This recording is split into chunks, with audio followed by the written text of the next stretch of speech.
بسم اللہ والصلاۃ والسلام علی رسول اللہ۔ ایک سوال ہمارے پاس ہے کہ کل بروز قیامت کیا مولا علی رضی اللہ تعالیٰ عنہ کی ولایت کے متعلق سوال ہوگا؟ تو اس حوالے سے جو روافظ ہیں شیعہ وہ کہتے ہیں کہ بروز قیامت مولا علی رضی اللہ تعالیٰ عنہ کی ولایت کے حوالے سے سوال ہوگا، اور اس حوالے سے روایت بھی پیش کرتے ہیں، اور اہل سنت کے اندر بھی کچھ تفضیلی گھسے ہوئے ہیں، وہ بھی کہتے ہیں کہ مولا علی رضی اللہ تعالیٰ عنہ کی ولایت کے حوالے سے سوال ہوگا۔ تو اہل سنت کا نظریہ کیا ہے؟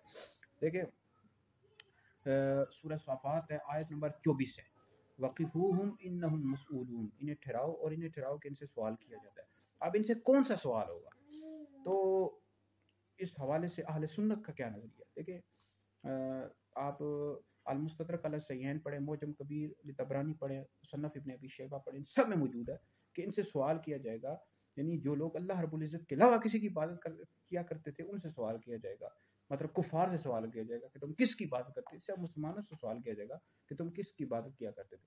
اس طرح حضرت سیدنا عبداللہ ابن عباس رضی اللہ تعالیٰ عنہما نے اس آیت کی تفسیر میں لکھا ہے، شعب الایمان میں موجود ہے، حضور علیہ السلام کے آپ چچا کے بیٹے بھی ہیں، تمام مفسرین کے سردار ہیں، بہت بڑے عالم ہیں، حضور علیہ السلام نے آپ کے علم کے حوالے سے دعا بھی کی تھی، تو آپ نے فرمایا کہ لوگوں سے سوال کیا جائے گا فلاں فلاں تم نے کام کیے۔ حضرت سیدنا انس رضی اللہ تعالیٰ عنہ سے مروی ہے کہ آپ نے فرمایا کہ اس سے مراد یہ ہے کہ تم نے کون سے اعمال کیا، تاریخ الکبیر بخاری میں موجود ہے۔ تو آپ تفسیر ابن کثیر پڑھ لو، اس طرح دیگر جتنی بھی تفاسیر کی کتب ہے ان سب میں موجود ہے کہ لوگوں سے ان کے اعمال کے متعلق، ان کے اقوال کے متعلق، افعال کے متعلق سوال کیا جائے گا، ٹھیک ہے جی۔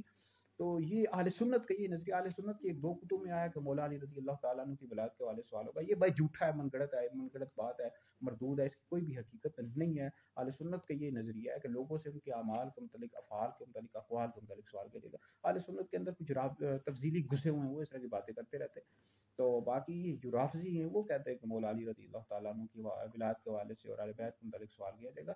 لیکن اہل سنت و جماعت کا یہ عقیدہ ہے، نظریہ ہے کہ انبیاء علیہ الصلوۃ والسلام کے بعد سب سے افضل حضرت ابوبکر صدیق ہے، پھر حضرت عمر ہے، پھر حضرت عثمان ہے، پھر حضرت علی ہے۔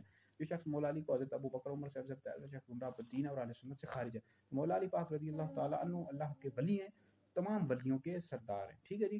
باقی یہ جو وقفو منہم مسئولون اس آیت کے تحت یہ کہتے رہتے ہیں کہ سوال ہوگا ولایت کے حوالے سے، اس حوالے سے کوئی بھی ایسی بات نہیں، اہل سنت کا نظریہ وہی ہے جو میں نے پیش کر دیا۔ ویڈیو سنت لوگوں تک پہنچاؤ، یہ آپ لوگوں کے لیے بہت بڑا صدقہ جاریہ ہے۔